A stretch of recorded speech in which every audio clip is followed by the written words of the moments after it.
Hello, Bill. Good morning, Matt. Welcome to the DMZ, everybody. So you're back inside the Beltway, Safely in southern DMZ.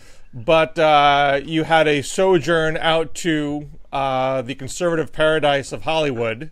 Not for Bill Maher, which you've done a few times, but for Adam Corolla. Yeah. And I happen to know, I don't know if we mentioned on the show before, but I feel like you're a bit of an Adam Corolla fan. Yeah. No, I've been a fan of Adam Carolla's since like the mid '90s when I was listening to Loveline with Dr. Drew. I was a Loveline fan back in the day. I have not cared. I did not care so much for the Man Show. Yeah, neither did I. I didn't like the Man Show either, to be honest with you. Anyway, I'm sorry. No, but I don't really care for his conservative tinted podcast.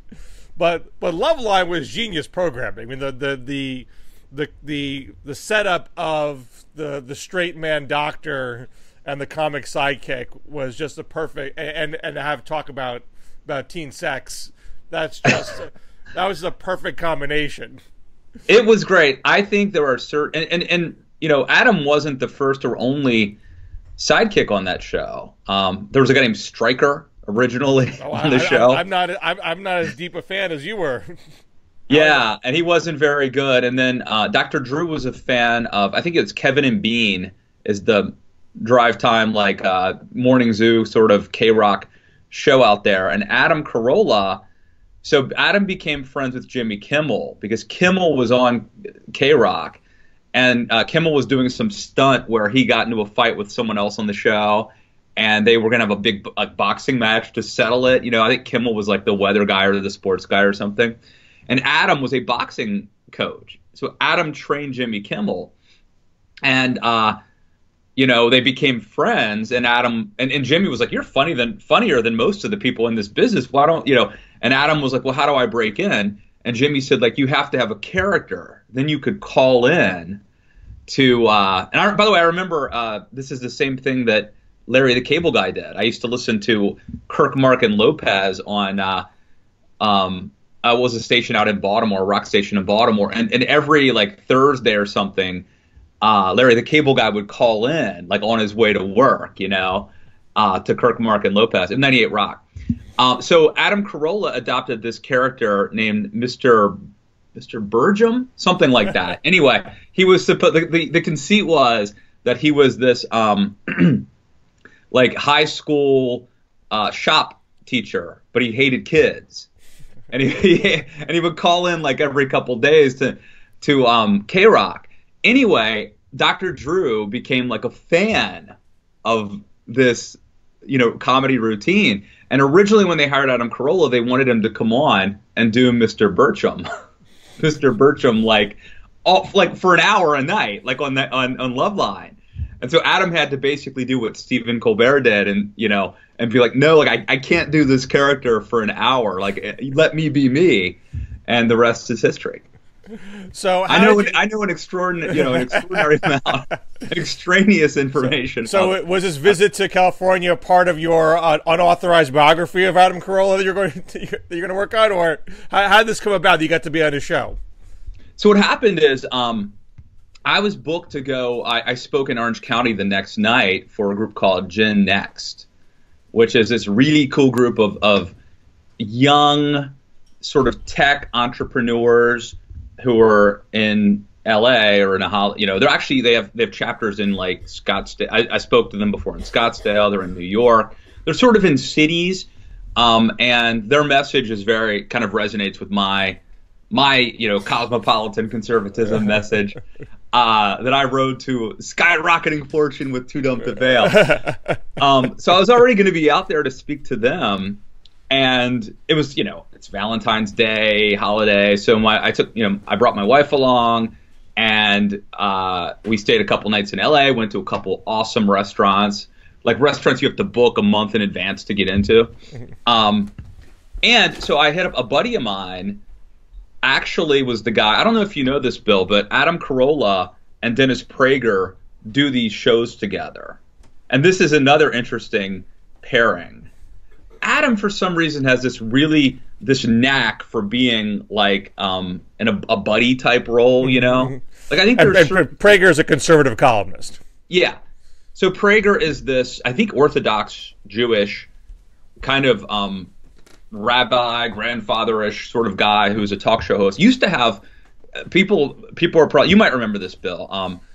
Dennis Prager used to have like a Phil Donahue type show for a minute back in the 80s. Anyway, Adam is really good, like at being like, sidekick's the wrong word, but like partnering with people. So like he has the partnership with Jimmy Kimmel, or like best friends, and then he's got the thing with Adam with like Dr. Drew. They still do a podcast together. Like it's not called Loveline, but it's like the Adam and Drew podcast, and they do it like once a week where they take calls about sex and love, and and Adam does this thing with Dennis Prager where they go around the country, and it's again like you could not think of more of a straight man than Dennis Prager, right? He is the straight man talking about philosophy and theology and sort of deep stuff, and then Adam jumps in and like makes fun of it, and it's great. And anyway, a buddy of mine put them together. He's like a connector, there's just these people who like are connectors who like bring people together. And I pinged him. I'm like, hey, I'm coming out to the left coast. Could you reach out to the good people at the Adam Corolla podcast? And he did, and they did, and it was awesome. So when you're talking to Gen X, you're talking to people on the right who are similarly unnerved with the direction of a Trump-led Republican Party, correct? I would say that it's probably 60-40 that way. Mm-hmm. There's like I would say, there was one guy who came up and sort of argued the wrong word, but at the end of it, was kind of not happy with my Trump comments. So there's some Trump supporters there. I mean, I don't know how many of them were initially Trump supporters, but it is a mistake to think that like kind of rich, sophisticated, cultured people sort of universally don't like him. Mm-hmm. He has his fans among that conservative crowd. I just had a conversation with somebody who was a Trump voter, not working class Rust Belt, mm-hmm. but Eastern elite. I mean, not insider person, but someone on the East Coast who's a well off person, and so I asked him, how do you think it's going? And I basically got this sort of very disjointed ramble about how we need to shake things up. It was great to see the look on Wolf Blitzer's face when they called the election. Screw those media types. But yeah. Why can't Congress pass gun control? What's wrong with those people? That's what's wrong with the system. The people want gun control, and the Congress won't give it to them. We need to shake things up. And I was like, I don't know if voting for Trump was the way to get that. Yeah, it's not always coherent, and but yeah, no, there are. But the upshot of that conversation was even though he wasn't happy with every last thing Trump did or every last thing that's happening in Congress right now, but he still felt we needed to shake things up in some sort of vague, fuzzy way, and therefore this is all worth it. Yes. So I don't know if you're getting that kind of. So when you talk to Gen X, or I mean Adam Corolla is someone who I don't follow as closely as you do, so perhaps you'd characterize it differently. But my sense is that he's kind of he leans right. He's not a Sean Hannity or a Rush Limbaugh down the line on everything conservative, but has that kind of, cranky, I don't want government in my business kind of attitude. Anti-political correctness kind of thing. I would probably, I know this term gets thrown around a lot and it means nothing. I think Adam probably is more libertarian. So he's not pro-life. He's an atheist. Mm-hmm. And I think he's basically the same guy he's always been. I do feel like the world has kind of shifted. And so like where Adam is today is seen as conservative maybe. So as a guy, do you know, did he vote for Trump? Actually, I don't know. I know he doesn't like Trump. At least I read between the lines. But, you know, he does know Trump because he was on Celebrity Apprentice with Trump. So did you get a vibe from him? So what I'm trying to get at here is, in your little tour, do you get a sense on the ground of how Trump is playing to people who are probably soft Trump voters? I mean, these are not the diehards who are going to go with him wherever he was, but they certainly didn't like Hillary. They're not fans of Democrats. You know, maybe they voted for Trump, maybe they didn't, but they're the kind of people that Trump would need to actually get, you know, beyond the 35%, you know, hardcore base level. How's he playing with them? Yeah, and I would say it's like an unsatisfying answer, but I don't think it made much of a difference that I was on the West, you know, in California. I mean, of the people that I encountered, I think it could have been a group pretty much anywhere in the country. You know, a group of like ostensibly business people, conservative kind of, where I think that like a lot of people don't really like him, or they wish he would stop tweeting. And they would have preferred, a lot of them, not all of them, but a lot of them would have preferred like a Marco Rubio or a Jeb Bush.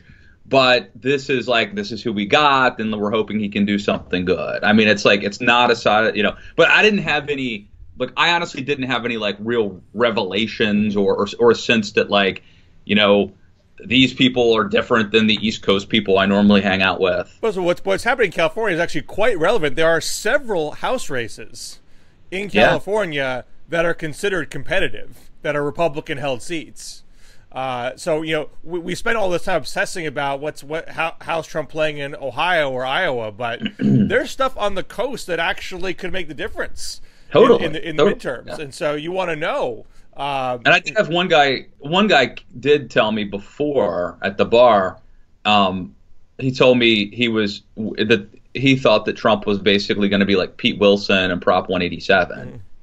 And he's speaking as someone from California where, like, you know, we do this thing and at first it's popular and things seem great for a couple of years.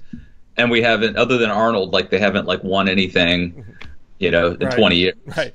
Well, you know, so Democrats are very excited this week because they flipped their 36th Republican-held state legislative seat since Trump's been elected. This is in Florida. This is in suburban Sarasota. A woman by the name of Margaret Good.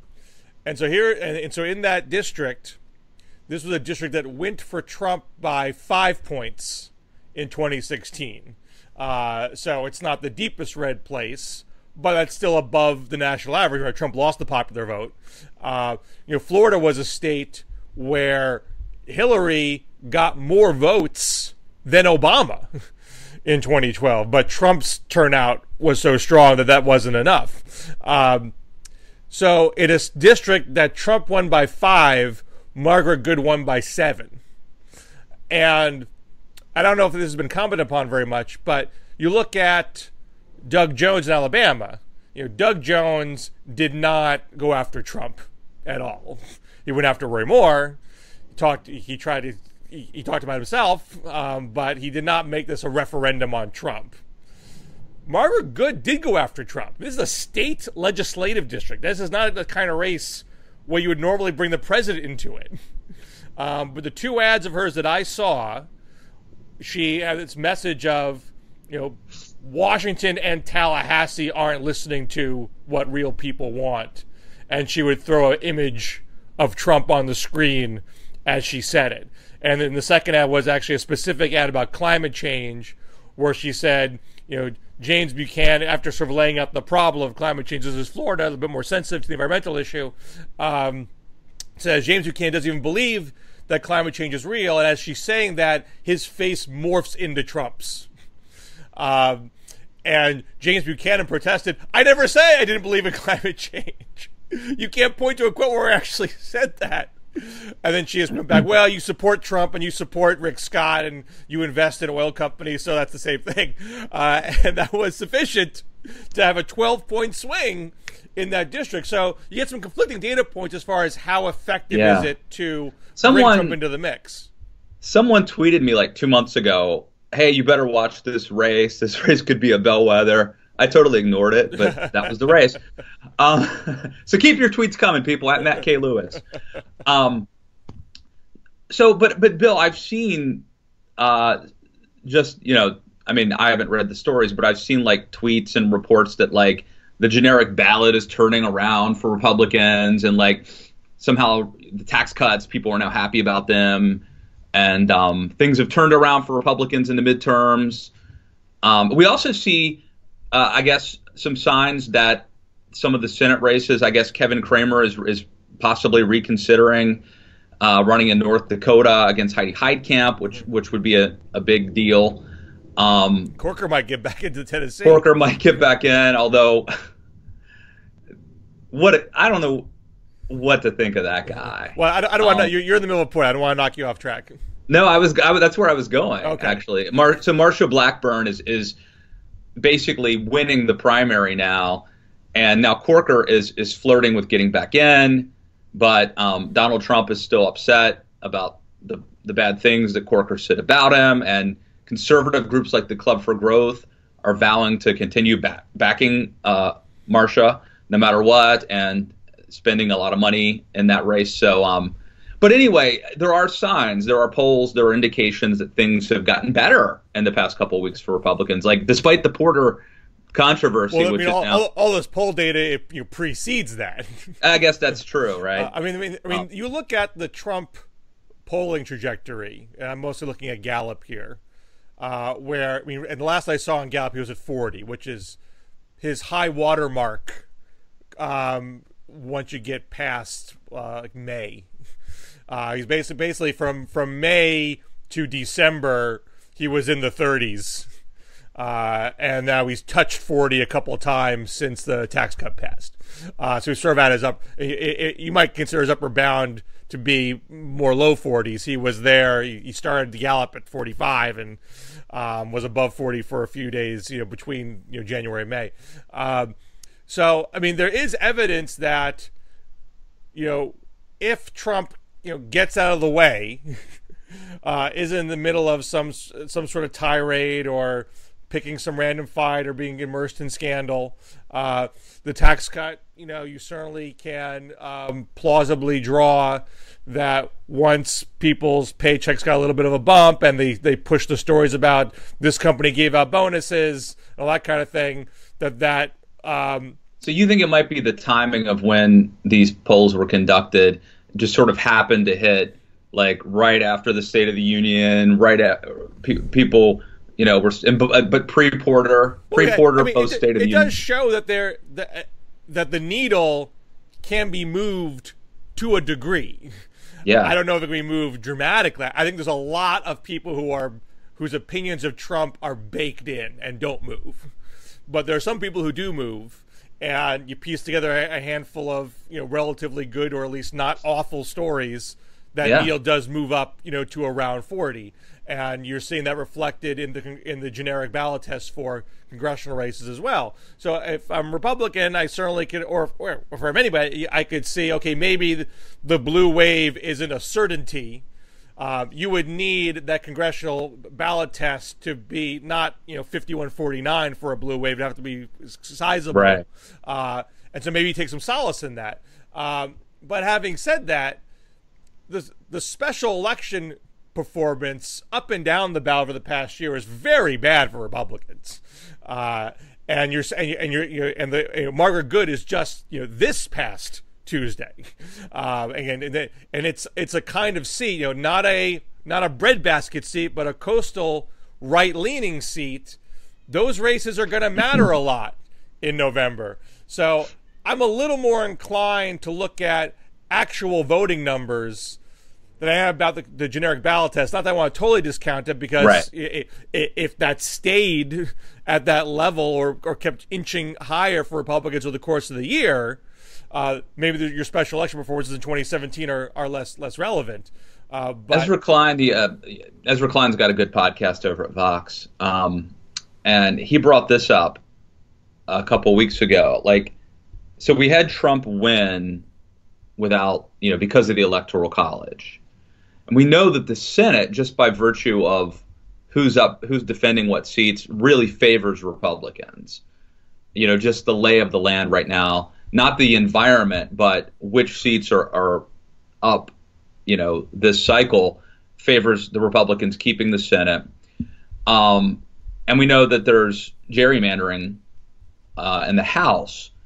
And Ezra brought up the idea of, like, what if there is like a wave, at least the zeitgeist is there, but Republicans keep the House, keep the Senate, and then Trump manages to win this is a lot of ifs, but Trump manages to win re-election again, but loses the popular vote.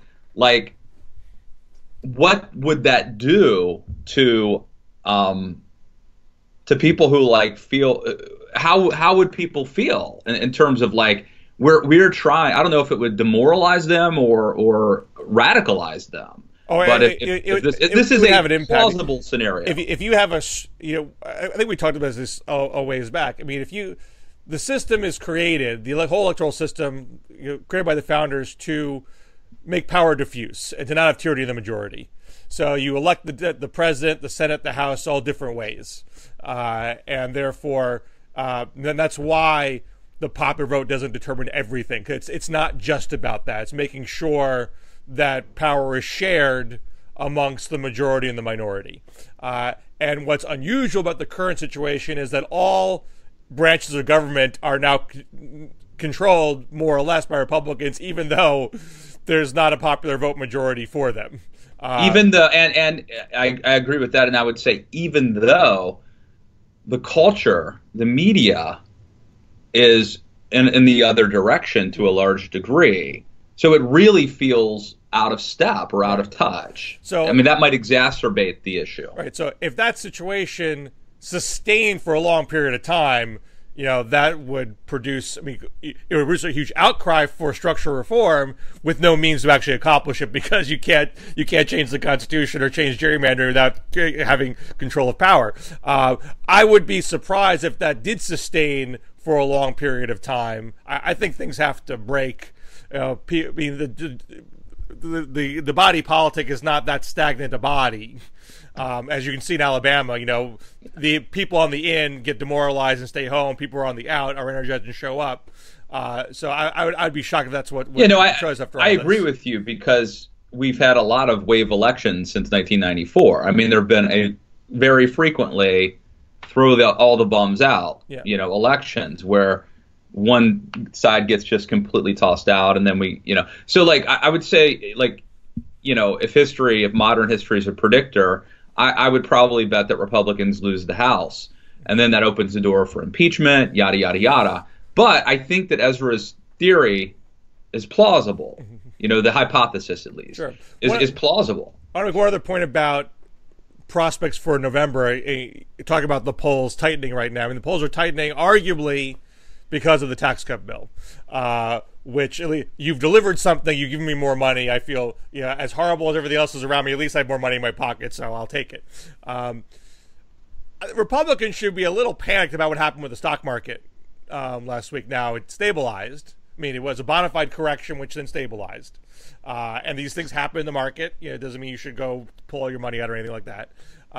But that reaction occurred, apparently, because of fears that increased wages combined with the tax cut are going to spark inflation. Inflation is going to spark, interest rates are going to go up anyway. They've been low for so long. The Fed was already ready to gradually increase them. But if there's a fear of inflation, they'll get increased on a much more rapid basis, and that could produce very negative economic conditions, even a recession.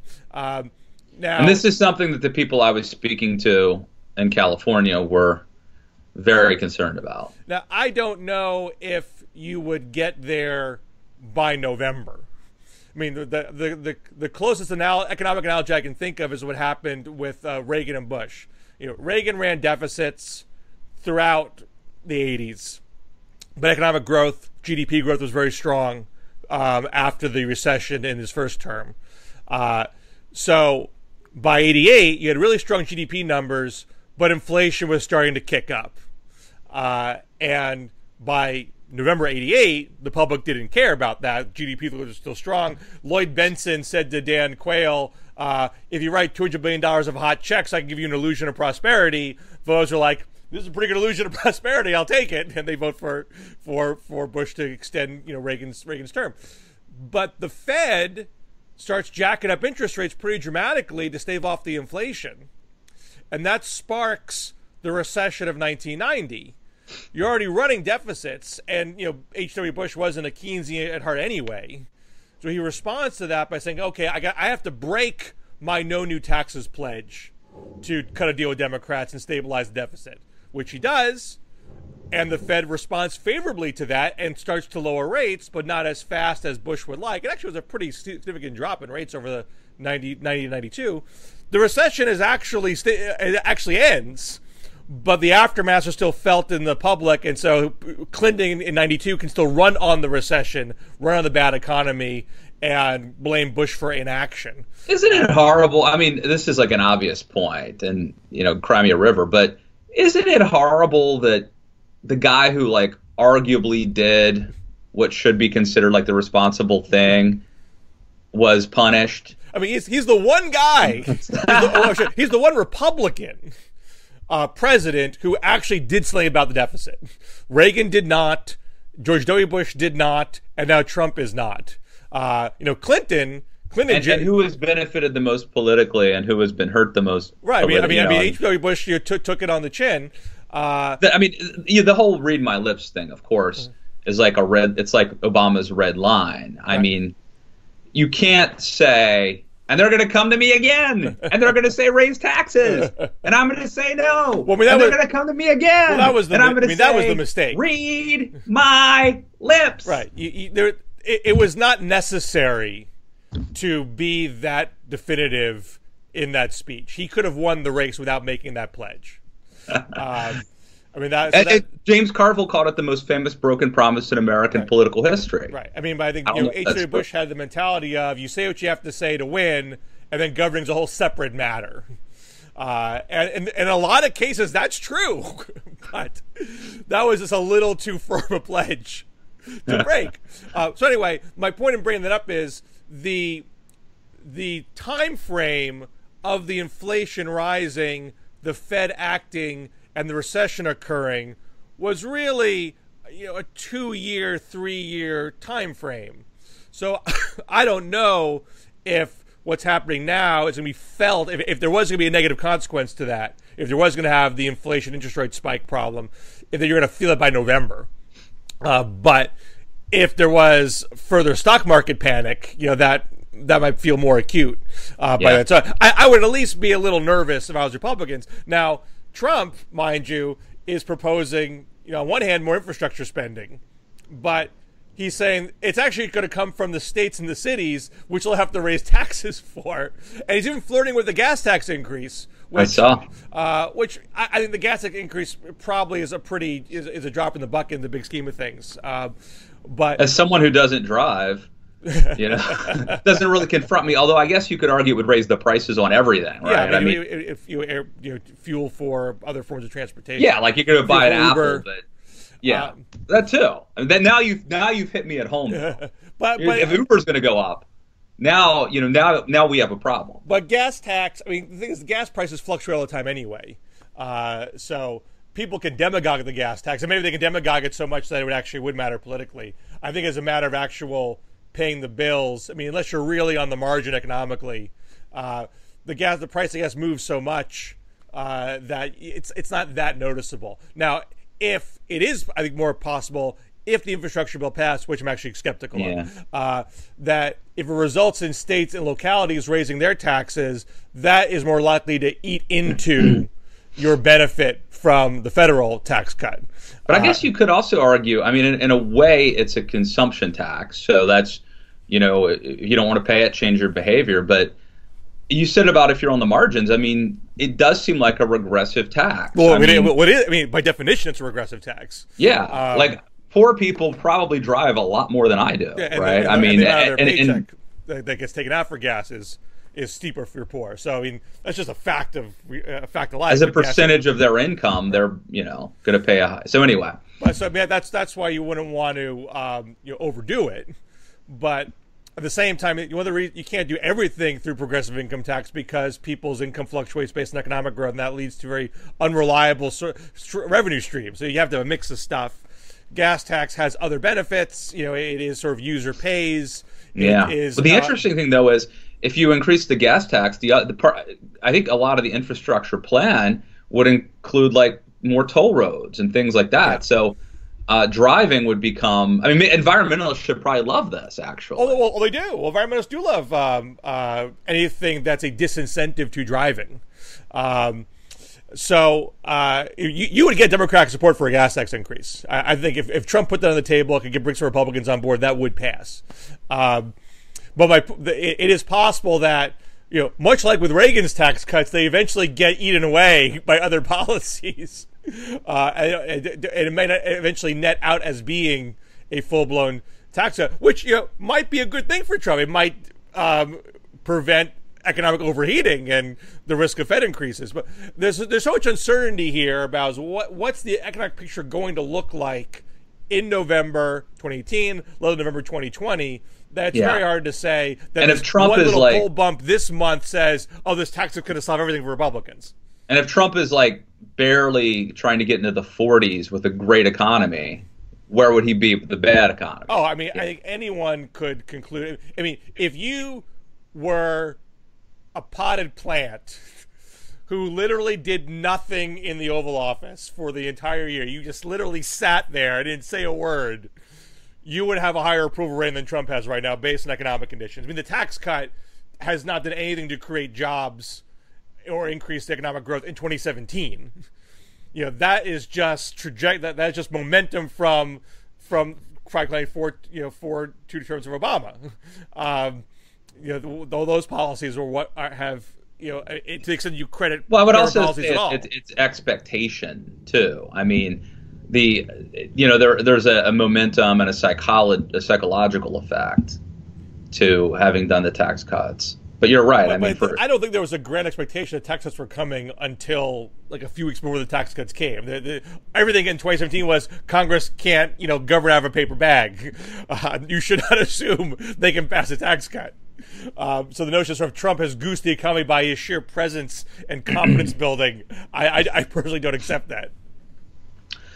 Well, we had a transition there at some point where I forget what I said. I said something about immigration at one point. As you may know, Matt Lewis. I don't remember what I said, though. We should have transitioned a while back. I did write a piece on immigration for Politico this week called "The Clock is Not Ticking on DACA."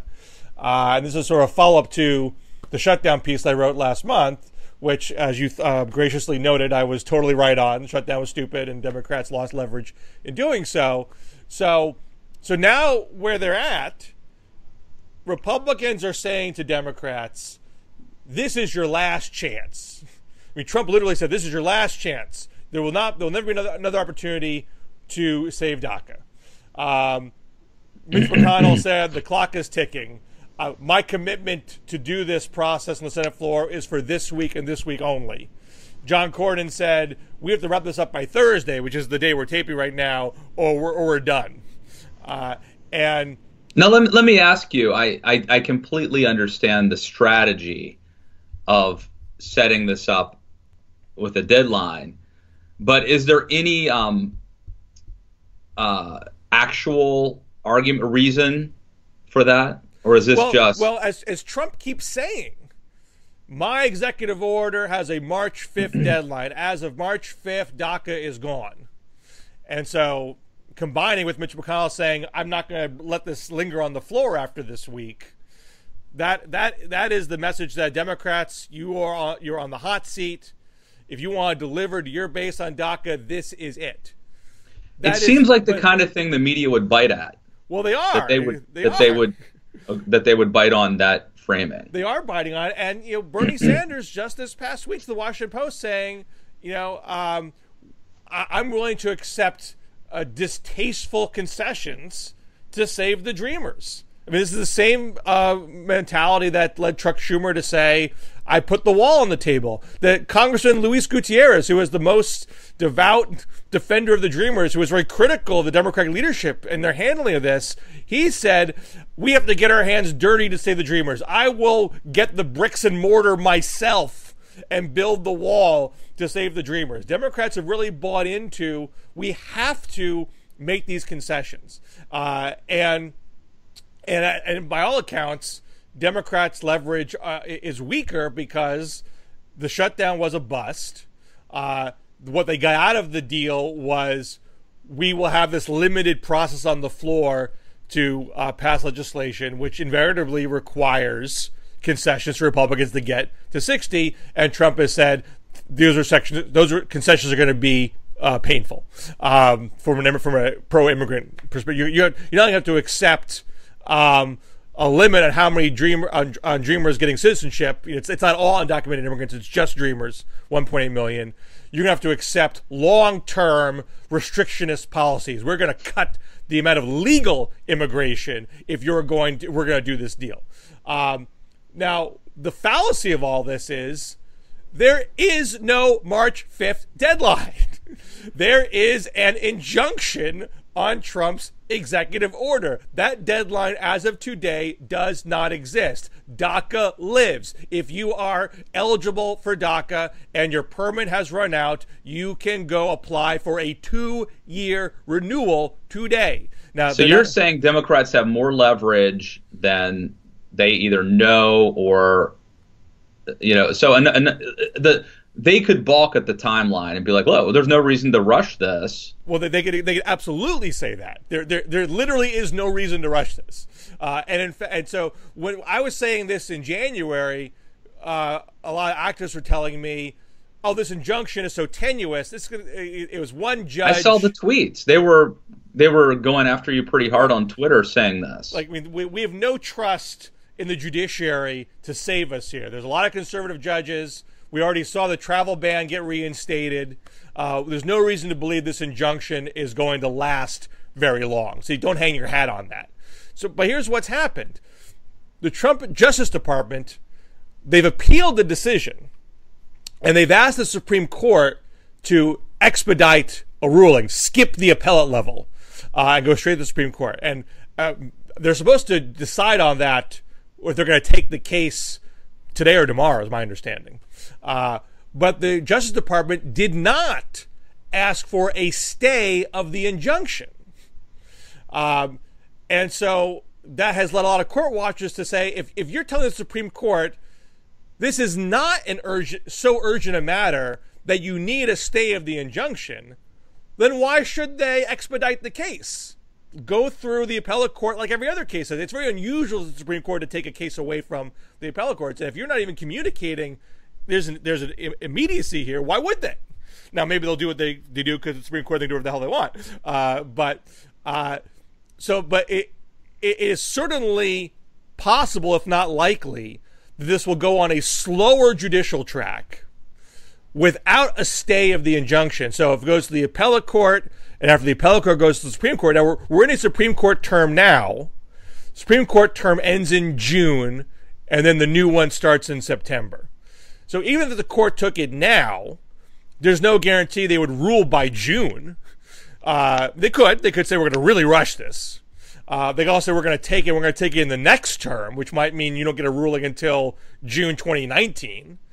And if they don't take it at all, who knows when the Supreme Court gets it. So this could go on for some time. And in the meantime, the Homeland Security Department will be issuing 2-year DACA renewal permits, which could take you through 2020.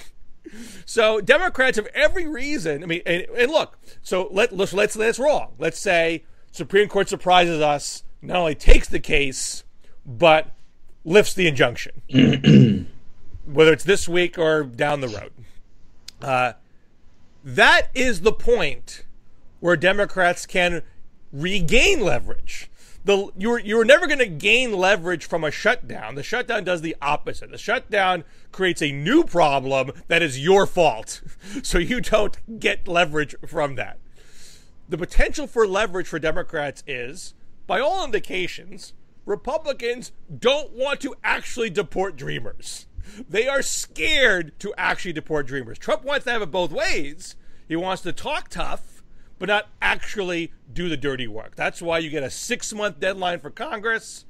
That's why John Kelly has said, "Oh, even if we hit the deadline, they're not a priority to be deported." That's why John Cornyn said this week.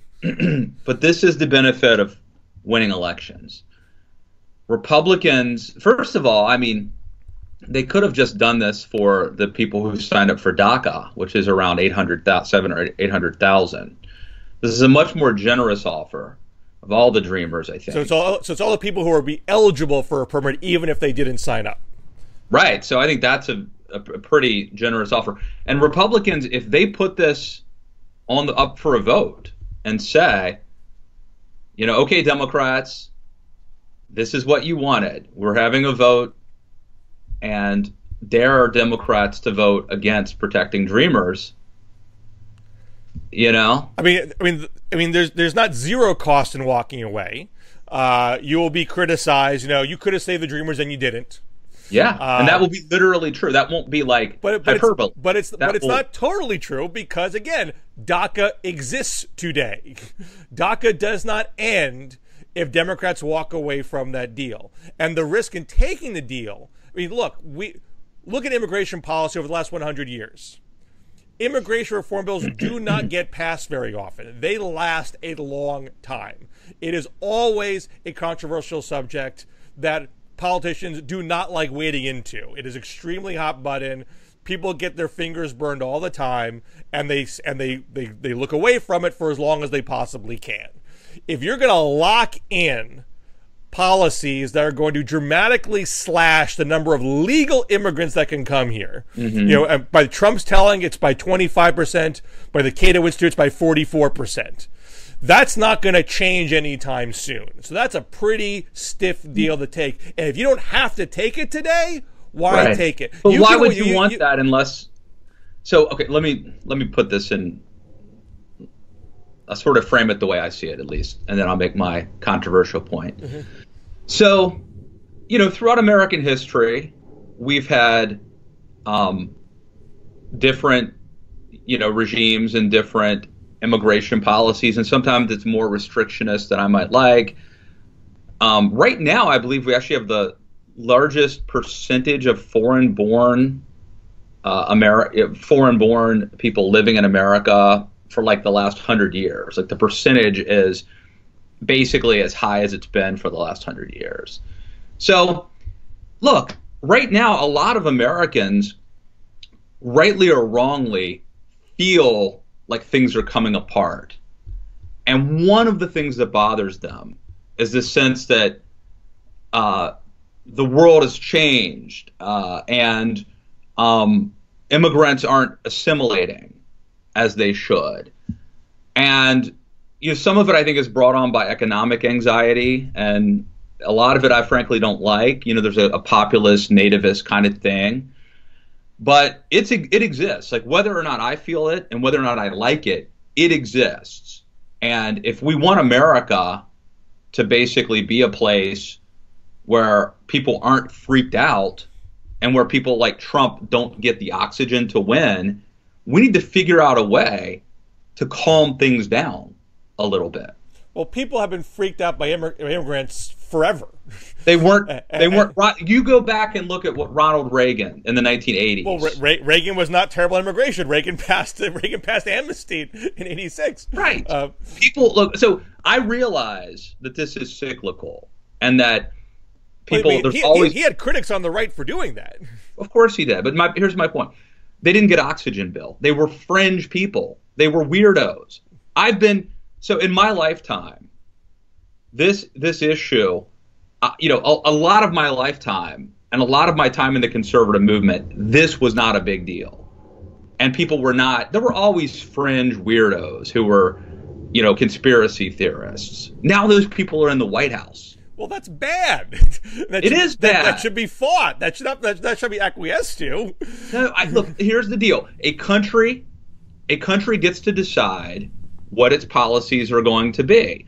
I'm not saying we round these people up. In fact, what Donald Trump wants to do is not only to legalize the kids who sign up for DACA, but legalize like more than twice as many of the Dreamers and give them a pathway to citizenship. And my hope is that finally, if we secure the border, so we've done a couple things. One, we have, if this were to happen, number one, we would have protected those kids. Because, by the way, leaving them lingering, could you imagine what that's like? It's horrible. The country's on tenterhooks. But that's on Trump. That is 100% on Trump. Created that situation wholly by himself, and Democrats should not let him use that as manipulation to take an awful deal. I mean, the Matt Lewis I know believes in up with people. And look, we are a country, like Europe, where we don't have high birth rates. We're not a growing country population-wise, except for our willingness to take in immigrants. That's what keeps America a growing, vibrant country. It's not a negative that we take in immigrants. It's not just about politically correct diversity. There is economic strength in being a growing nation. No, I completely agree with you. We've had this discussion, and up with people. We go back, refer to, I think an episode might have even been called that at one point. I believe that more people equals more ideas, and I'm all for that. Having said that, I think that like right now, the country's freaked out, and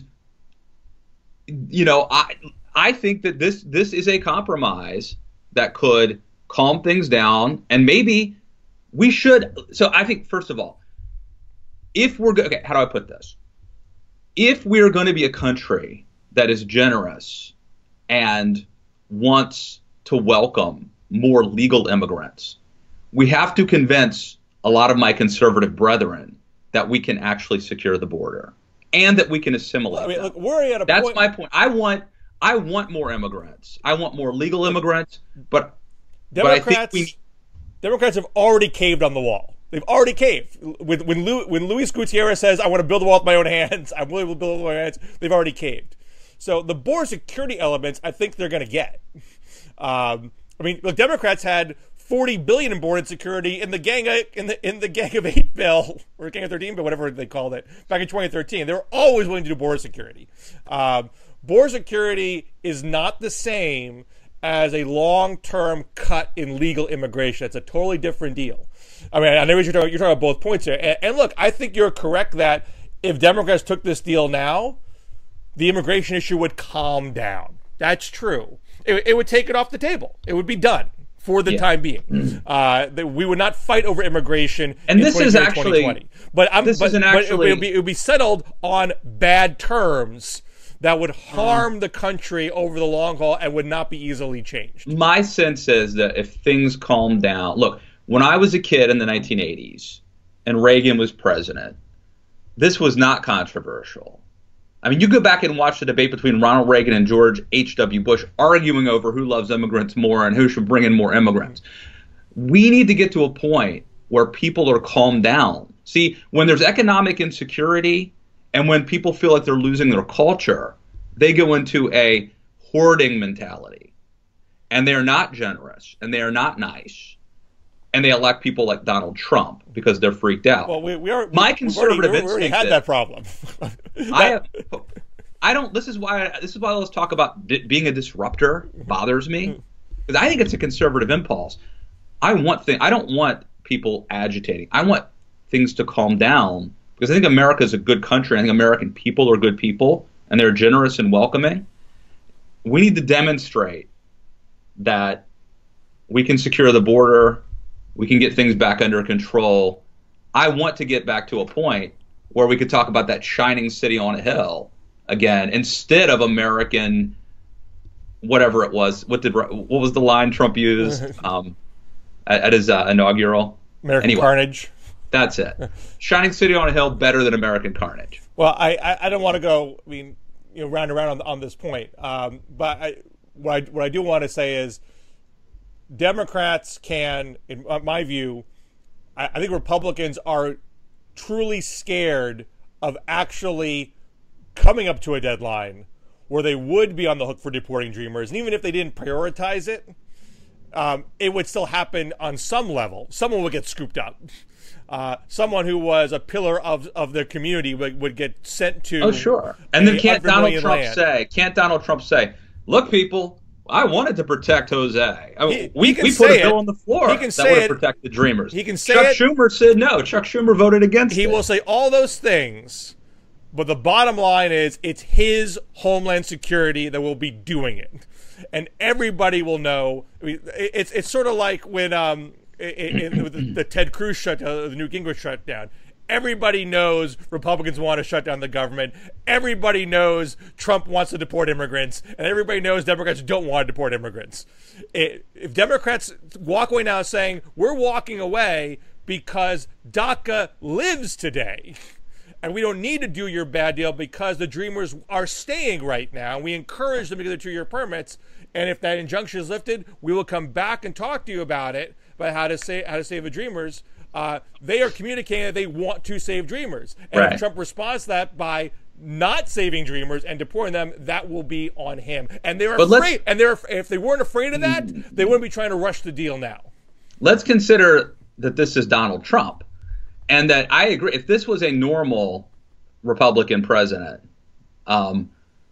this would be like, we're not going to get anywhere near this happening, right? Because this would be put aside the moral, compassionate, humanitarian thought about deporting a good person to a country that they don't speak the language. Let's put aside that. A normal Republican would be scared to death of the optics of this, right? For all the reasons you just described. This is Donald Trump.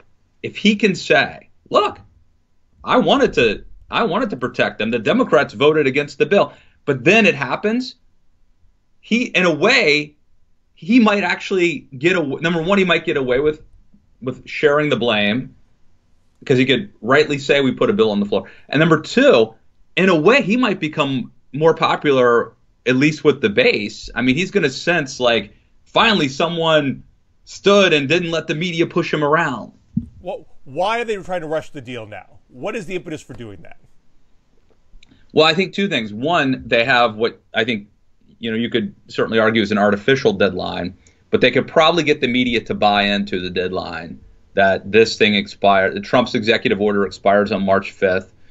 And so then the optics clearly are Democrats have, there's a bill up now. It's going to expire in a week. And they voted against it. So, and then I think clearly, look, whether it's right or wrong, passing any sort of comprehensive bill is going to require compromise. And you're going to need Republicans to vote for it, especially since they're in the majority. Like, it's unrealistic to think that Republicans would vote for a clean Dreamer bill. They're going to want other things. No, I think they could hash it out, right? Some of this could be compromised. Republicans might need to give up some of the things that they've added to this, in the last few weeks. I mean, I agree with you that any eventual deal will need 60 new Republican support. You have some level of compromise. I agree with all that. But let's remember, it was 5 years ago when almost every Republican was saying, a comprehensive immigration reform bill? Oh, my goodness. You can't expect Congress to pass all these different immigration things in one bill. That's insane. We can't. This would be an Obamacare-like monstrosity. We need to take this step by step. Common sense solutions, not all these things just slapped into a bill all of a sudden. And yet today, they're literally doing that. They're literally trying to jam in 4 different pillars, as Trump says, in a bill in a week. So if you get to a point, so let's say Democrats walk away, and at some point the injunction's lifted and the deadline is upon us and there's a risk of actual deportations, Democrats can say, what you guys said 5 years ago is to actually solve the problem step by step. This is the step we have to take now. It is the one step we all agree on. You agree Dreamers should get a path to citizenship. we agree Dreamers should get a path to citizenship, and everything else is maybe we both agree on border security. You know, in fact, what the bill that was being circulated right now by the moderates is essentially those two pieces and not the long-term restrictionist pieces. These are things that we agree on right now. You get some border security, and we get to save the Dreamers, and it's actually imminent right now. Let's do this. Now, maybe Republicans don't take that, but that's a strong bit of political ground for Democrats to stand on, and I think would not only prevent them from shouldering political blame, but I think would actually give them the leverage to actually get that deal done. The thing I like about this process, and I know it's messy and it's you know, it's serious and all that, but it's also democracy at play. And these actors, these politicians, are representing a constituency, you know, and obviously Democrats have an incentive to take care of Dreamers, and they've made promises and pledges to them, and it's important to the Democratic constituency. And Republicans have constituencies, and they have a base, and that base is very, you know, freaked out and very worried. And if your idea, or if this more moderate plan satisfies that constituency, then it'll work. And if it doesn't, it won't. But these people are not free agents solely acting on based on what they think is best. I mean, they are to some degree or another reflecting the will of the public. I mean, DACA splits the Republican Party. I mean, I think Trump very much wants to have it both ways. He wants to talk tough to appeal to the nativist, hardcore Trump fans, but he also knows there are other Republicans that are pro-immigrant reform, pro-DACA, and so he doesn't want to actually pull the trigger. He wants to talk tough, not actually follow through. And at some point, if the judicial branch cooperates, maybe he never has to. Yeah. And then Democrats can exploit that fact and play for time. If the time runs out, then you can do the deal then. We're running out of time, though. We're running out of time. That's an artificial deadline, Bill. I want to talk about your piece. I want to hear your piece in the Daily Beast, where you're defending, or maybe defending is too strong a word, but saying you would not fire John Kelly. Yeah. So, look, if you read the piece, 80% of it is me attacking John Kelly and pointing out what a horrible job he's done. But at the end of the day, you get to the conclusion, but who's better? Who could be better at reining in Donald Trump? This is important. This is an important job, more important than normal. I mean, every president is well served to have a competent and capable chief of staff. I would argue that it's more important for Donald Trump than anybody to have somebody who can temper him.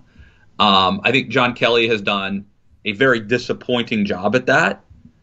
And in some ways, I think even reinforces some of the bad qualities of Donald Trump. But even having said all of that, and as disappointed as I am in him, who's going to be better? This is if John Kelly can't do it, who's going to be better? I can't think of anybody. So that's my thing. I guess, okay, there are occasions when you have to fire somebody to make a point or to send a message. I get that.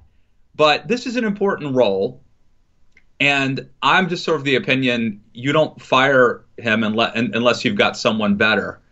And I think that person's a unicorn. Well, that may well be. I mean, I can't say I know every single possible person who could get the job or be willing to take the job and compare resumes. But let's just accept, for purpose of conversation, he's the best you got. How good is this? Is this level of goodness so important? What if this is as good as it gets, right, as Jack Nicholson said? I mean, the Trump presidency is perpetual chaos, no matter what. Yeah. What you're not thinking of, Bill, is how bad it might have been without John Kelly. Well, I mean, if you're telling me keep John Kelly or there'll be a nuclear holocaust, I'll say okay. I'll keep John Kelly. I don't know what exactly is the actual damage that'll be done relative to the current level of damage that you get from losing John Kelly. Right. I just, you don't break up with your girlfriend until you have another one. You don't get rid of your quarterback till you've got a better one in the wings. Who's better? People were talking about Gary Cohn, right? I've heard that rumor. How's that better? I don't think that's any. Well, I mean, he's better in that he is, by all accounts, a sane person who has a modicum of capacity to voice something that's not,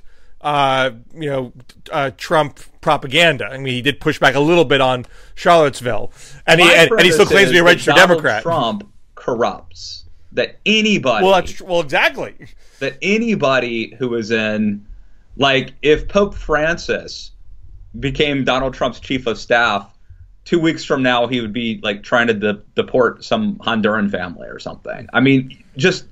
That's why treat this as some sort of sacred position? Whoever is in it will be corrupted, and will be incapable of actually managing Trump's insanity. So what's the point? I mean, at least if he got fired, it at least sends a message that it's a bad thing to protect domestic abusers. So if you're in that situation, maybe you shouldn't do that. Well, I think that's the argument for firing him, is to send a message. But if it's not a substantive decision, it's not a decision based on replacing him with somebody who will do a better job. It's window dressing. We're going to send. It's more than just symbolic. It is bad to let people who lack security clearance to handle sensitive information. But you know what the answer is, Bill? Fire Trump. Well, of course. I mean, Donald Trump's the problem. Many of us will do that given the opportunity, but we don't have that opportunity right this day. I just think, look, maybe this will sound very naive. Maybe John Kelly is learning something from these experiences. We've invested in John Kelly's education. What they all learn is that we can get away with stuff. That's what they learned. It's interesting to me that somebody could be as experienced and accomplished as him in another domain. Can I tell a historical anecdote here? Please. So, FDR had his Secretary of State was Cordell Hull, who was a big political figure. He was in Congress. He was even thought about as vice presidential material. He was Secretary of State for the longest period ever in history. He was there for over 11 years. Yeah. Bill, again, I know this is for the benefit of the audience. I wrote my dissertation on him, but for the purposes of the listeners, carry on. He wasn't as personally close to FDR, despite that longevity. FDR was personally closer to his Undersecretary Sumner Welles. Sumner Welles, he came from New York High Society like FDR did. Welles was page boy at FDR's wedding. They went to the same schools. And FDR helped Welles get his first job in the State Department when FDR was in the Wilson administration. And Welles had more foreign policy experience. Now, in 1940, Sumner Welles was on the president's train coming back from the funeral of the Speaker of the House. It was, 3, 4 in the morning. He's drunk, and he's sexually propositioning the male rail car porters, even offering them money for sex. The porters report this to their superiors. The sex doesn't happen, but it's known that this incident happened on the train. FDR keeps it quiet for 3 years. Actually kept it quiet for longer than that, but and Welles and Hull were at odds for a lot of their time together. Welles was very ambitious, very aggressive. He had a relationship with FDR, so he'd bypass Hull in a lot of circumstances. And they were handling the UN portfolio. How do you create the United Nations? And Hull was getting tired of being cut out of the loop and wanted to get rid of Welles. Hull and an ally of his named William Bullitt started going to FDR saying, this is a security risk. Welles is a blackmail risk. This incident happened. He's trying to keep it quiet. He can be blackmailed. He's in a sensitive position. You can't let him stay here. Now, their motivation was not to secure the country. Their motivation was to get rid of a bureaucratic, enemy. FDR was offended. because he called Bullitt unchristian for bringing up the subject. He even said to Bullitt that Hull's a damn fool and he needed Wells in his foreign policy expertise. But these rumors were circulating within Congress, and then eventually at one point he leaks to the Times, not the incident, but that Hull and Wells are having friction, which was sort of a warning sign that this could actually spill out into the press. Hull goes to the FDR and says, look, it's him or me. And FDR realized, well, if Hull quits, this is all going to spill out. And so eventually he tries to shunt Wells to a lower position. Wells says, forget it, I quit. So why did FDR do that? Not just he was personal friends with him, but he actually valued the expertise Wells was giving him. He thought he really needed him around. Right. So isn't it interesting that Porter's involved in both of these stories? So Kelly, I get that Kelly was like, look, this place is an insane asylum. Porter is the only guy I can trust with this information. I know this is horrible, but I have to let this go for the greater good of maintaining this White House. I'm not saying it was the right call of him. By the way, I talked to a buddy of mine who used to work in the Senate and worked with Porter when Porter was chief. Worked with. He worked for a different senator, but worked with Porter when Porter worked for Hatch, was Hatch's chief of staff, and said the guy was like a Boy Scout. He was a great worker, utterly competent, hard worker, didn't try to take credit, was sort of mild. I mean, like, I believe, very clearly that this guy on duty was very helpful to John Kelly. I mean, so I get the impulse to want to keep it quiet and look away, but that's not the right call. And if Kelly is allowed to stay after making the wrong call, it's not going to make everyone straight up and fly right. It's going to make people say, like everything else in the Trump White House, let's see what we can get away with. Man, we keep pushing the envelope, we keep getting away with it. Let's just keep doing that. Well, you can reprimand somebody too, though, without firing them. I guess. I don't know what's the reprimand. John Kelly's got to sit in the corner for a couple of days. I mean, he's still chief of staff. And it's when Reagan was president, now this is a different time and a different culture, but Reagan could make it clear, like, that he took somebody or somebody got taken behind the tool shed, and that the president wasn't pleased. And that could send a message, but without actually firing somebody. Maybe those days that might be quaint, All right, I think we should leave it on that note because it's a longer DMZ than we're used to. Well, again, I'm amazed that you worked Porter into both stories. That's what I do. So read Matt's piece in the Daily Beast. Check out his appearance on the Adam Corolla Show. Yes. Who's up on your podcast this week?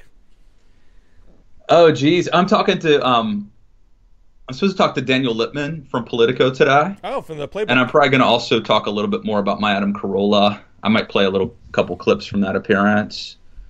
And I had David Petrusha, our friend David Petrusha, was on. Fantastic historian. A great guy. So check that out. All right. Check out my piece in Politico, both the immigration piece. I also had a piece last week on why deficits shouldn't fall into the trap of deficit hysteria. That's also up on Politico. We'll talk next week. All right. See you guys. Take care.